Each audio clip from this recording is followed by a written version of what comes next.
What is up bros, this is Jay back with another video and भाइयों I wanted to share something with you.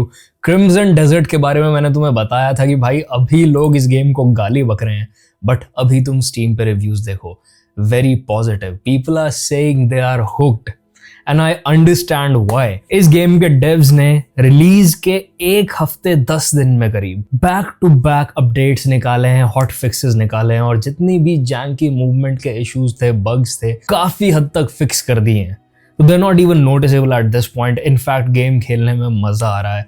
वो horse riding का experience, running का experience, जितने भी लोगों के कंप्लेंट्स थे वो इस टाइम पे गेम में सारे फिक्स हो चुके हैं. And I wanted to share this with you because of camera मैं इस गेम को काफ़ी खेल चुका हूँ. लाइक अगर मैं अपने कलेक्शंस में जाऊँ एंड वो मैं इस गेम को ऑलमोस्ट 60 घंटे अभी खेल चुका हूँ और मैं अभी भी फर्स्ट एरिया में स्टक हूँ. I am still in Hernand. मैंने आर्मर एक नया अनलॉक कर लिया है just by exploring the world. एक दिन मैंने गेम चलाई एंड आई डिसाइडेड कि आज मैं कुछ भी करूँगा मिशंस के अलावा, मैं कुछ भी रैंडम करूँगा. And I started exploring the world. तो मैं डिफरेंट रूइंस में गया, कैसल रूइंस और सैंक्टम्स और पता नहीं क्या क्या है इस गेम में टू एक्सप्लोर. एंड मुझे वहाँ से आर्मर आइटम्स मिलने शुरू हो गए. I started unlocking different caves and what not. And bro it was very fun just exploring this game. और मैं देख रहा हूँ लोग पता नहीं क्या क्या अनलॉक कर चुके हैं, robots, jet PACS, dragons and what not. और मैंने अब तक कुछ भी नहीं देखा गेम में ऐसा. तो I am like very excited to play this game all the time. This game makes me feel like a kid again, जो वेट करता रहता था कि कब भाई मेरे स्कूल वूल के काम खत्म हो और मैं बैठूँ गेम को लेके with no worries in the world. Obviously मैं सालों से ये काम नहीं कर पा रहा हूँ but this game is magical भाई. It just makes me forget about everything और मैं पूरे दिन वेट करता हूँ कि कब मेरे काम खत्म हो और मैं शाम को जाके बैठ के थोड़ी देर गेम खेल पाऊँ. And that's how I have managed to put in 60 hours in this game. But let's watch the review on this. I found this video by Lazy Assassin. It's called This New Open World Game Completely Shocked Me. Game of the Year 2026 probably. May be story के reason से, because इसकी story बहुत ज़्यादा strong नहीं है, ये game of the year ना जीत पाए. एंड बिकॉज वर्ल्ड बिल्डिंग बहुत ज़्यादा स्ट्रॉन्ग नहीं है, कोई इमोशनल कनेक्ट फील नहीं होता वर्ल्ड से जैसे विचर के गेम्स में होता है. तो वहाँ पे ये गेम लैक करती है. But the whole point of this game is exploration.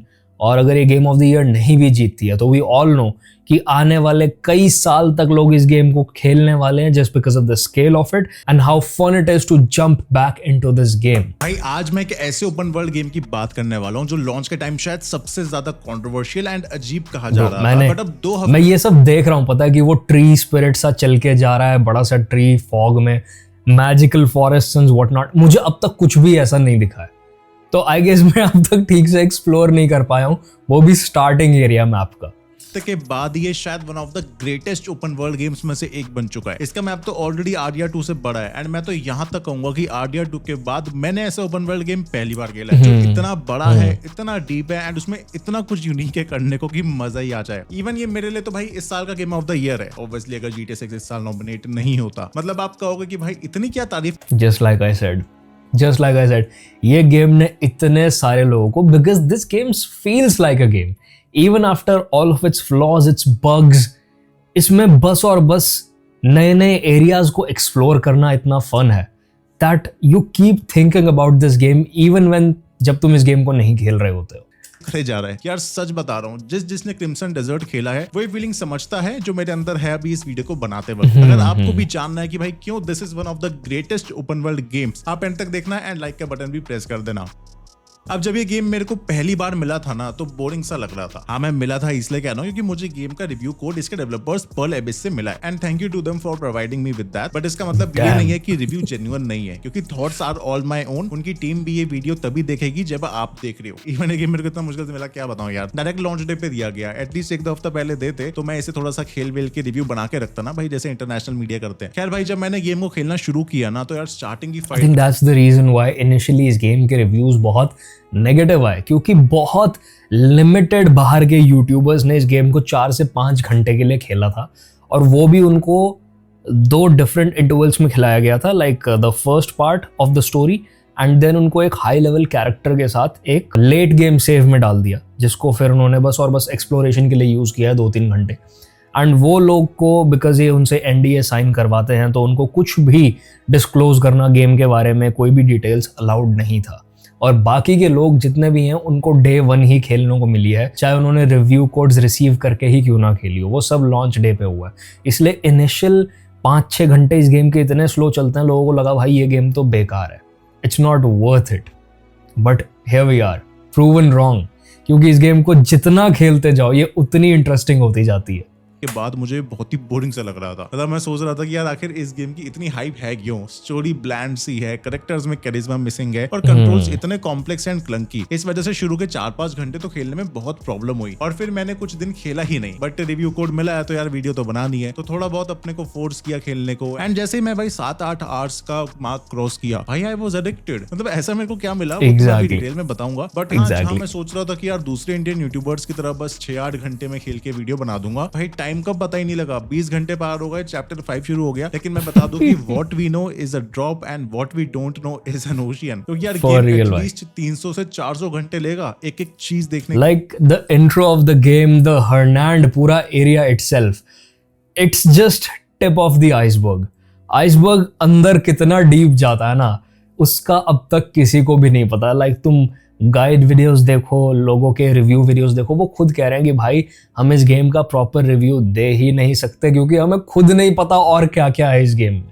People are still exploring even after putting in 100 to 120 hours in this game, which is crazy के लिए। वैसे हाँ यार, गेम के ना 3 पैच अपडेट्स भी आ चुके हैं, जैसे कंट्रोल्स, मूवमेंट, पजल्स एंड बहुत कुछ फिक्स हुआ है। शायद इसलिए भी अब भाई उसकी रेटिंग मिक्स्ड से वेरी पॉजिटिव जा चुकी है। यूजर स्कोर भी 8.8 है एंड इवन गेम की 5 मिलियन सेल्स भी होने वाली है। लेकिन हाँ, मैं अभी भी वार्न कर दूं कि ये गेम, और मजे की बात, जहां IGN के मेन चैनल ने इसको 6 out of 10 रेटिंग दी है, IGN के हिंदी वाले चैनल ने, इंडिया वाले चैनल ने इस गेम को 8 out of 10 रेटिंग दी है। तो हाँ भाई, अब लोगों का सोचने का तरीका चेंज हो रहा है और ये रिव्यू वालों को भी इस गेम में टाइम इन्वेस्ट करना पड़ रहा है। I think that's one of the problems. लोग रिव्यूज को रश करने की कोशिश करते हैं to get that first mover advantage, इसीलिए वो एक्सपीरियंस कर ही नहीं पाते, गेम में इंडल्ज हो ही नहीं पाते, अपने आप को इमर्स नहीं कर पाते, क्योंकि दिमाग में क्या चल रहा है, मैं सबसे पहले सबसे जल्दी रिव्यू डाल दूं, और उससे बहुत सारे अच्छी गेम्स के खराब रिव्यू डाल देते हैं। सबके लिए नहीं है। हो सकता है आप खेलो एंड आपको एक्सट्रीमली बोरिंग लगे, एंड मे बी अगर आप खेलो तो भाई 300 आवर्स भी क्रॉस हो जाए। आप भी पूछोगे कि यार ऐसा क्या है भाई जो इतना कॉन्ट्रास्टिंग है कि कोई खेलेगा ही नहीं तो कोई भाई अपनी लाइफ को 300 घंटे स्पेंड कर देगा। चलो सब डिटेल में बताता हूँ। भाई इस गेम की जान है इसका ओपन वर्ल्ड, एंड मैं तो कहूंगा कि यार ये ट्रू ओपन वर्ल्ड गेम है जो आपको रिवॉर्ड करता है एक्सप्लोर करने के लिए। क्रिम्सन डेजर्ट को खेलने के 2 तरीके हैं। एक है कि आप स्टोरी फॉलो करते करते खेलते रहो, उसमें आपको गेम में भी डिसेंट लगेगा एंड 12 चैप्टर्स हैं तो 60 घंटे में शायद आप गेम खत्म कर दोगे। दूसरा तरीका है कि आप हर एक क्वेस्ट को ट्राई करो, उसमें ओपन वर्ल्ड को एक्सप्लोर करो, चीजों को ढूंढो। उसमें हो सकता है कि आप 50 घंटे भी खेल लो बट आप सिर्फ चैप्टर 6 तक ही पहुंच पाओगे, एंड इवन गेम के स्टार्टिंग के रीजन हर्नांड से बाहर भी नहीं निकल पाओगे, क्योंकि इस गेम के हर कॉर्नर में कुछ ना कुछ मिल जाता है। अगर आप सोचते हो कि भाई ये आज तो कुछ नहीं, बस मैप ही एक्सप्लोर करूंगा, तो आई कैन गारंटी भाई खाली हाथ तो बिल्कुल नहीं लौटोगे। हो सकता है आप स्पॉन पॉइंट के पास वाले घरों में जाओ, उन्हें एक्सप्लोर करो एंड आपको एक गोल्ड बार मिल जाए जो कि 500 सिल्वर की जरूरत है। मतलब शुरुआत में आई फाउंड दैट। तो द सेम डे जब मैंने सोचा कि मैं बकैती करूंगा, I started exploring interiors as well. तो मुझे लगा यार पॉइंट क्या है इतने ओपन इंटीरियर्स होने का जब वो इंटरैक्टेबल ही नहीं है, जब अंदर कुछ किया नहीं जा सकता। तो मैंने चीज़ों के साथ इंटरैक्ट करना शुरू किया। आई गॉट द मास्क जिससे मैं चीज़ें स्टील कर पाऊँ, and I started stealing stuff and I came across puzzles घरों के अंदर। उन पजल्स को अगर आप सॉल्व करके एक पर्टिकुलर बॉक्स खोल देते हो तो उसमें से आपको आर्मर आइटम्स मिलने शुरू हो जाते हैं, उसमें से आपको सोर्ड्स मिलनी शुरू हो जाती हैं। I got a big ass katana which is I think called odachi, right. तो मुझे ये सब चीज़ें मिलनी शुरू हो गई, मुझे बहुत सारा गियर अनलॉक होना शुरू हो गया, and then I started exploring every damn interior, क्योंकि मुझे लगा भाई हर किसी में कुछ ना कुछ छोटी मोटी चीज़ हो सकती है। And this is how this game rewards you for exploration, और तुम हुक हो जाते हो। अब तुम रैंडम काम करते घूम रहे हो, तुम मेन मिशन ही भूल चुके हो।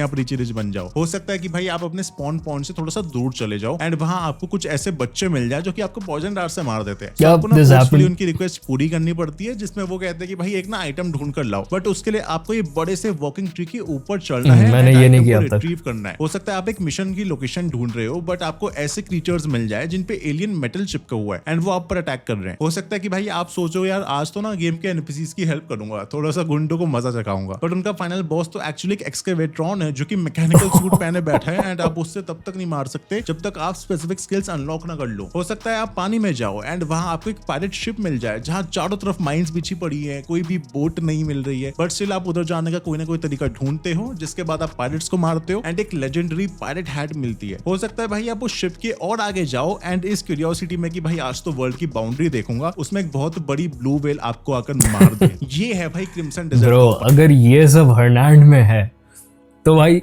तुम ऐसे समझ लो 60 घंटे लगाने के बाद भी मुझे अब तक कुछ नहीं पता, बस उस स्टार्टिंग एरिया में क्या क्या और चीजें हैं मैंने बस ऊपर से एक्सप्लोर किया उसको अब तक। जहां हर एक एनपीसी से जाकर आप बात कर सकते हो एंड लिटरली हर एक बिल्डिंग में एंटर कर सकते हो, किसी भी आइटम को उठा के भाई अपनी इन्वेंटरी में डाल सकते हो या फेंक सकते हो। हर कोने में कोई बंदा होगा जिससे आपकी हेल्प चाहिए होगी, फिर चाहे वो सिंपली घर की चिमनी साफ करवाना चाहता हो या फिर गुंडों को पकड़वाना चाहता हो। आप कहोगे कि भाई इसमें क्या मजा है, भाई एक बार आप 10 घंटे पार करके तो देखो हरनांड में, आप खुद कहोगे कि भाई I can't stop playing this game क्योंकि पीपल ऑफ हरनांड नीड मी। और ऐसा नहीं है कि भाई साइड क्वेस्ट है तो यार बेकार से इंटरेक्शंस होंगे, नहीं भाई proper motion captured cut scenes हैं, बल्कि यूबीसॉफ्ट ने तो ओरिजिन्स के बाद से मेन क्वेस्ट तक के लिए भाई मोशन कैप्चर करना बंद कर दिया। जैसे अगर आप पूछो कि यार ये हरनांड क्या है तो ये गेम का सिर्फ एक यूबीसॉफ्ट ना लेजी हो गया, उनका ना पूरा का पूरा दिमाग लग गया प्रॉफिट मैक्सिमाइजेशन में। लाइक लिटरली उन्होंने अपने ही गेम वर्ल्ड को किस तरीके से खराब किया है कि हमने असैसिन्स क्रीड 1 खेली, 2 खेली, रेवलेशंस खेली, ब्रदरहुड खेली, हमने 3 खेली, हमने ब्लैक फ्लैग खेली एंड उसके बाद रोग भी आई बीच में, फिर main game I unity which was released on PS4। और भाई वहां से इन्होंने जो अब तक एबिलिटीज पिछले 7 से 8 गेम्स में हमारे पास बाय डिफॉल्ट अनलॉक्ड थी, उनको लेवलिंग सिस्टम के पीछे लॉक कर दिया। भाई तुम कैसे बेवकूफ हो भाई, तुमसे इनोवेट नहीं किया जा रहा, तुमसे नई एबिलिटीज नहीं डाली जा रही गेम में। You did not use the rope darts from Assassin's creed 3 और द टॉमाहॉक और the animations that were recorded. क्या बैड-एस एनिमेशंस थी भाई उसमें फाइट्स की। और उसके बाद से तुम देखोगे यूबीसॉफ्ट का डाउनफॉल शुरू हो गया क्योंकि अब लोग गेम में बोर हो रहे हैं। लेवलिंग सिस्टम को अगर आप इंट्रोड्यूस कर रहे हो और आपने एक स्किल ट्री क्रिएट किया है जिसमें कुछ एबिलिटीज लॉक हो रखे हैं, तो उसमें वो एबिलिटीज क्यों लॉक कर दे रहे हो जो आज तक हमेशा से अनलॉक्ड थे, जैसे कि क्राउड ब्लेंडिंग, जैसे कि stealth mechanics, stealth kills, aerial kills, ये सब क्यों बंद कर दे रहे हो भाई। उसमें टेक्नोलॉजी ऐड कर दो, उसमें कुछ सुपरनैचुरल ऐड कर दो, तुम्हें इतना ही कीड़ा है तो, बट ये सब क्यों। और यही सेम काम इन्होंने वॉच डॉग्स में भी किया। Like watch dogs had a lot of potential, I had a lot of fun playing Watch Dogs 1, 2 and even Legion, जो आज की डेट में गेम्स बन रही हैं जॉन विक टाइप एग्जीक्यूशन और गन फाइट्स वाली, वो यूबीसॉफ्ट ने लीजेंड्स में कर दिया था। तुम जाके उसके किल कैम्स देखो, तुम जाके उसकी एग्जीक्यूशन एनिमेशंस देखो, they're absolutely badass। बट क्योंकि ये अपने गेम के रिलीज के बाद उसको सपोर्ट नहीं देते हैं, उसके बग फिक्स नहीं करते हैं, कम्युनिटी से कनेक्टेड नहीं रहते और कंप्लेन करते रहते हैं कि भाई तुम हमारी गेम को क्रिटिसाइज भी कैसे कर रहे हो, इस वजह से इनका डाउनफॉल आना शुरू हो गया। रीजन है एंड इस रीजन को 100% करने में कुछ लोगों को 100 आवर्स लग चुके हैं। जी हाँ भाई, लोग 100 घंटे गेम खेल चुके हैं बट इस रीजन से बाहर नहीं निकले। इसके बाद तो अभी पेलून, डेमेनिस, डेरेसिया और क्रिम्सन डेजर्ट भी आना है। हाँ, रीजन का नाम है, गेम का नाम है, जो शायद फाइनल रीजन होगा। एंड इसमें ना मल्टीपल फैक्शंस है जिनके साथ आप दोस्ती बना सकते हो एंड इवन चोरियां भी कर सकते हो। और चोरी करोगे तो यार उस फैक्शन से रिवॉर्ड्स वगैरह कम मिलेंगे, इवन जेल भी हो सकती है। और हाँ, मैं इसे सिंपली एक ना मिडिवल गेम कह भी नहीं सकता, ये एक्चुअली एक फैंटेसी स्टीमपंक गेम है जहाँ मिडिवल एरिया है, लगेगा आप पुराने जमाने में जी रहे हो, बट एक्चुअली साइंस बहुत एडवांस कर चुकी है। आपको ट्रेन्स मिलेंगे, मैक सूट्स मिलेंगे एंड बहुत कुछ मिलेगा। ड्रैगन्स तक है यार, इवन ऐसी पावर्स है जिनसे आप बड़े से बड़े ऑब्जेक्ट्स को उठा सकते हो, हवा में ग्लाइड कर सकते हो, पुश कर सकते हो। इवन एक डोरेमोन की पॉकेट जैसा भी कुछ है जिसमें बड़े से बड़े ऑब्जेक्ट्स स्टोर हो जाते हैं। और अभी तो I am just scratching the surface, भाई आगे क्या क्या मिलता है मुझे खुद नहीं पता।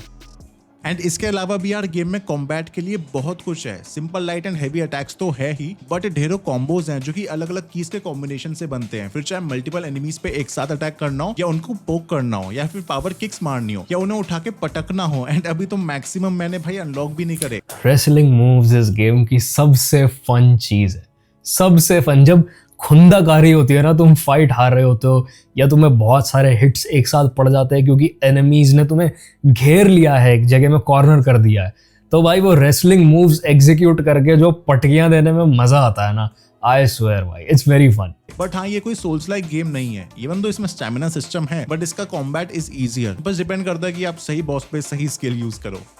और हाँ, गेम आरपीजी भी नहीं है। ऐसा नहीं है कि आपको एक्सपी पॉइंट्स फार्म करने पड़ेंगे या वेपन्स पे लेवल गेटिंग होगी। अरे आप चाहो तो भाई एक्सप्लोर करते करते ना गेम के सबसे खतरनाक आर्मर एंड वेपन्स को ढूंढ सकते हो एंड उन्हें यूज कर सकते हो। यही कोई यूबीसॉफ्ट का गेम होता तो उस पर लेवल गेटिंग आ जाती, मतलब वो आर्मर आप तब तक यूज नहीं कर पाते। Exactly what I said. ये चीज मैंने ऑडिसी में फील की कि बहुत सुंदर गेम वर्ल्ड बनाया, पर वर्ल्ड एक्सप्लोरेशन उसका बहुत बोरिंग था। It was not rewarding. Levelling system unnecessarily time taking था, मतलब उन्होंने अपने वर्ल्ड को अननेसेसरी एक्टिविटीज से ब्लोट कर रखा था। जरूरत से ज्यादा एक्सपी फार्म करना पड़ रहा था एक से दूसरे लेवल पे जाने के लिए। और ये सब इन्होंने क्यों किया? जिससे लोग माइक्रो ट्रांजैक्शंस के थ्रू लेवल अप करने के लिए इनसे डे पास, वीकली पास या मंथली पासेस खरीदे। That's such a cheap move भाई, that's so horrible. And the same thing happened with Assassin's Creed Valhalla. उसका वर्ल्ड इतना ब्यूटीफुल है कि तुम एक्सप्लोर करते करते तुम्हें अलॉट ऑफ द टाइम्स ऐसा लगेगा damn bro look at this scenery, पर वर्ल्ड एकदम एम्प्टी है। You go across the world to find and open a chest, और उसके अंदर से एक रैंडम स्किल निकल के आता है जो तुम यूज भी नहीं करने वाले, जो पहले की गेम्स में once again by default unlocked था। And it's not fun at all. Game में या तो एक्टिविटीज की कमी है या फिर वो एक्टिविटीज इतने ज्यादा रिपीटेटिव हैं कि हर एनपीसी एक जैसा फील होता है, हर मिशन एक जैसा फील होता है, and then there is nothing new in the world even though the world is huge. जब तक आपका लेवल भी उतना ना हो जाए या फिर आप पैसे खर्च के लेवल अप ना कर लेते। बट क्रिम्सन डेजर्ट में जरा भी माइक्रो ट्रांजैक्शंस नहीं है। पूरी प्रोग्रेशन ऑर्गेनिक है एंड स्किल ट्री की मैक्सिमम स्किल्स आप एक्चुअली ऑब्जर्व करके ही अनलॉक कर सकते हो। मतलब कोई स्पेशल कॉम्बो या फिर कोई नई पावर तब अनलॉक होती है जब आप उसे यूज होते हुए देखते हो। हाँ, बाद में उस पावर को एनहांस जरूर किया जा सकता है। ये भी एक रीजन है इसमें बॉस फाइट्स एक्साइटिंग है and we look forward to the next boss, क्योंकि उसके साथ एक स्किल अनलॉक होने वाली है, एक बॉस स्किल, राइट? कोई स्वॉर्ड मिलने वाली है, कोई एलिमेंट अनलॉक होने वाला है। इस वजह से भी बॉस फाइट्स और नए एनिमीज इस गेम में बहुत एक्साइटिंग है। Using the abyss artefacts. But मैं आपको बताना चाह रहा हूँ कि भाई मॉडर्न आरपीजी से बहुत डिफरेंट है, जिसमें ना डायलॉग चॉइसेस है, ना ही एक्सपी और ना ही लेवल गेटिंग, बट फिर भी आरपीजी लेवल की डेप्थ देता है आपको।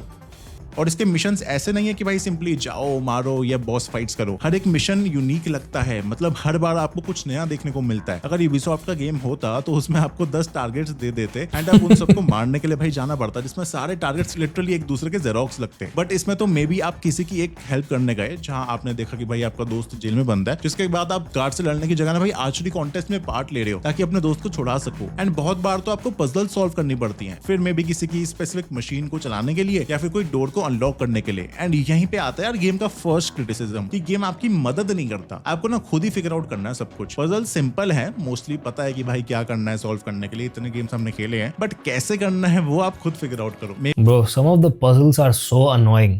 मुझे रैंडमली पहाड़ों के बीच में एक स्टोन डोर मिला, जिसको मैंने पहले तो आधा घंटा लगा के फिगर आउट किया कि खोलना कैसे है। एंड जब उसके लिए कोई स्पेशल एबिलिटी नहीं चाहिए थी, all I had to do was push the stone in. मुझे बस आगे वाला बटन दबा के रखना था और उसके बाद अंदर मैप थे दीवारों पे, जिसमें अलग अलग लोकेशंस मार्क हो रखे थे।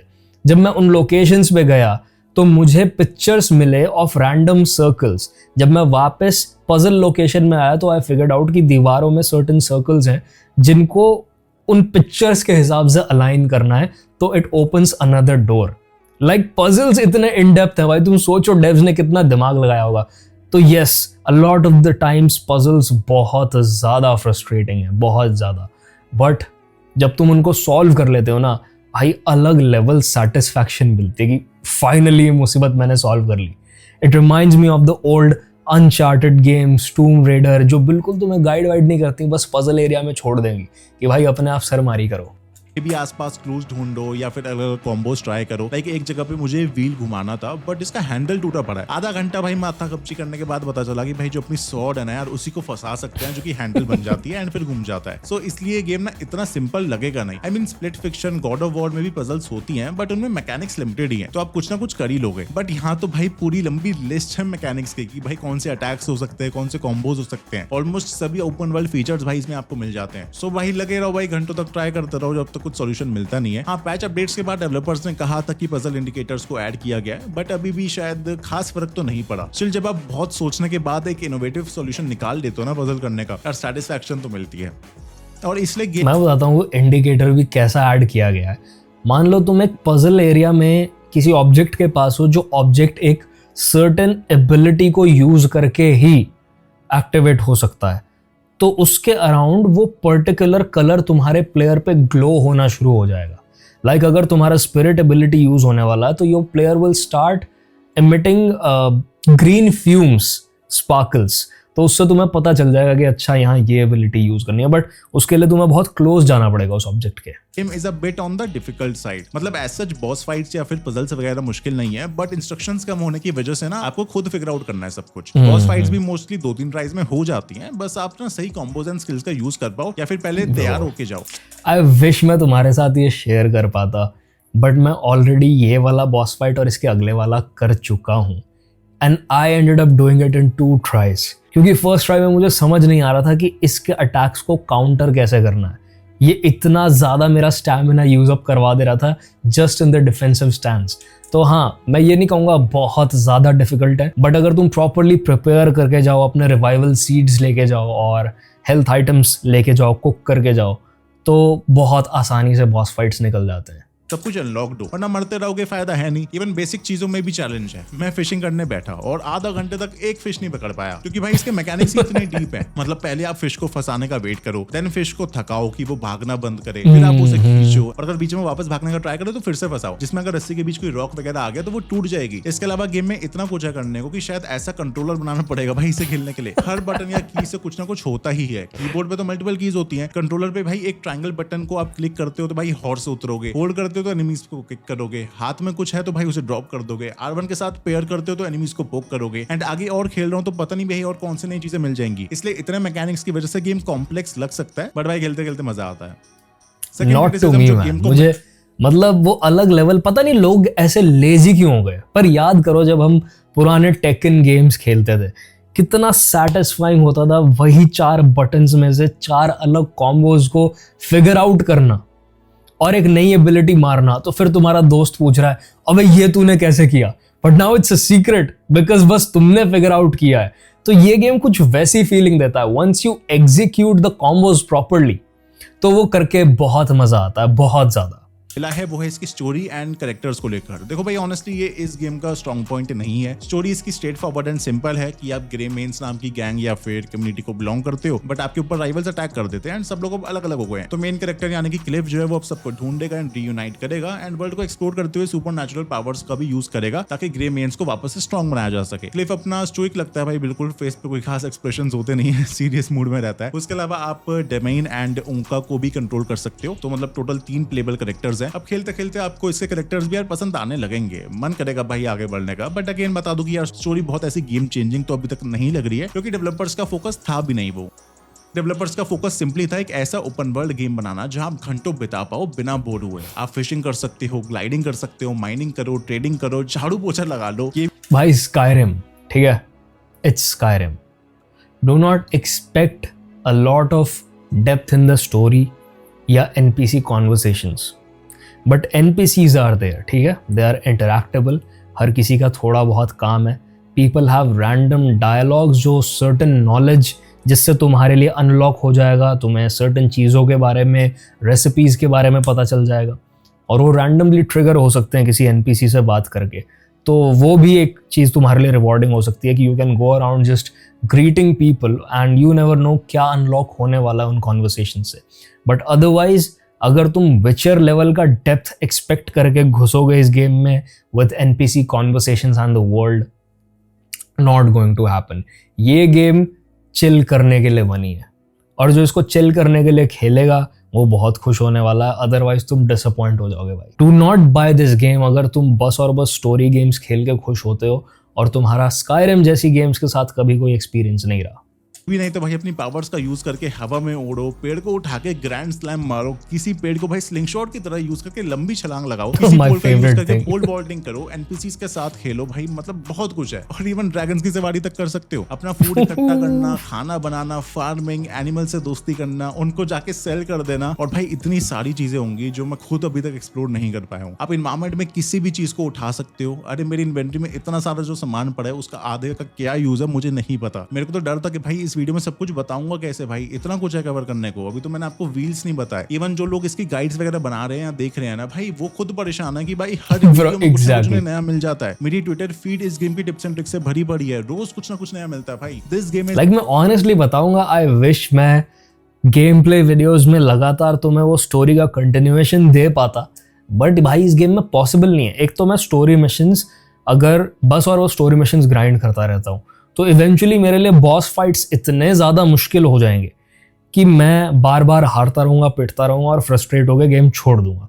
तो एक ही तरीका है कि आप मिशंस के बीच में जो आपको ओपन वर्ल्ड मिलता है उसको एक्सप्लोर करो, एक्सप्लोर करके नया गियर अनलॉक करो, उसको अपग्रेड करो, उसको एनहांस करो, और उसके बाद तुम्हारे लिए स्टोरी मिशंस ईजी हो जाएंगे। They are not level locked, but अगर तुम लेवल अप नहीं करोगे तो भाई तुम परेशान बहुत होने वाले हो। और इसी वजह से it's not possible for me to keep uploading game play videos for this particular video game, क्योंकि इसमें ज़्यादा टाइम मैं आलतू फालतू काम कर रहा होता हूँ और उसको देख के कोई भी बोर हो जाएगा भाई, वो कंटेंट के लिए यूज़ नहीं किया जा सकता।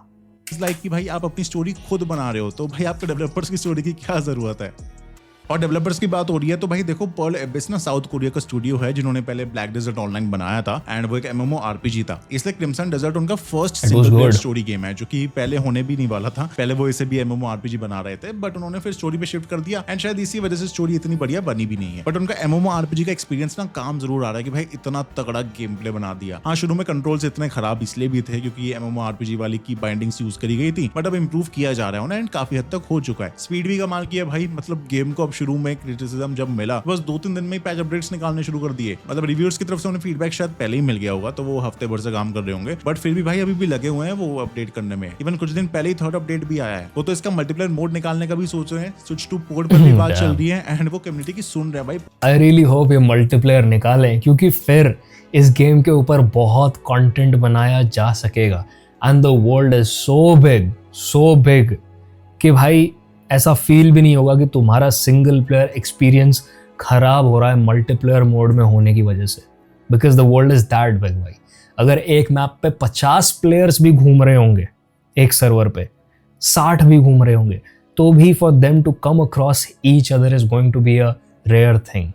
फूड एक्टिवली फाइनल कंक्लूजन में मैं यही बोलूंगा कि भाई अगर आपको ओपन वर्ल्ड गेम्स पसंद है, अगर आपको पसंद है रैंडमली अलग अलग जगह जाकर एक्सप्लोर करना, अलग अलग चीजें ट्राई करना, देन आपको ये गेम पसंद आएगा। शायद इतना कि भाई आप इसको लगातार खेलते रहो, नींद खराब हो जाए, बाकी काम ना हो पाए। हाँ, भले ही ये किसी को RDR2 प्लस विचर 3 plus Assassin's creed plus tears of kingdom का कॉम्बिनेशन लगेगा, क्योंकि इसमें सब कुछ है जो आप तीनों चारों। अगर तुम में से किसी को ऐसी गेम एक्सपीरियंस करनी है and you can not because तुम्हारे पास इतना स्ट्रॉन्ग पीसी नहीं है, तो भाई निंटेंडो का एमुलेटर डाउनलोड करो और उसके बाद टीयर्स ऑफ किंगडम या Breath of the Wild, Zelda के गेम्स खेलो। उसमें तुम्हें 4K मॉड्स मिल जाएंगे, तो वो अपस्केल हो जाएगा तुम्हारे रेजोल्यूशन के हिसाब से और बहुत स्मूथ चल जाएगा, because it's not a heavy game but it has exactly the same experience. तुम्हें बहुत मजा आएगा एक्सप्लोर करके उसमें। गेम्स में कर सकते हो, बल्कि इससे ज्यादा ही कर सकते हो, बट उन सब फीचर्स को इतना अच्छे से इंटीग्रेट किया गया है कि यार क्या बताऊं। मतलब एक ऐसा गेम जिसमें आप खो जाओगे, एक ऐसा गेम जो 5 साल में शायद एक बार आता होगा, इतना बड़ा open world. Why does his game look so good भाई? कौन सा ग्राफिक कार्ड है भाई इस बंदे के पास?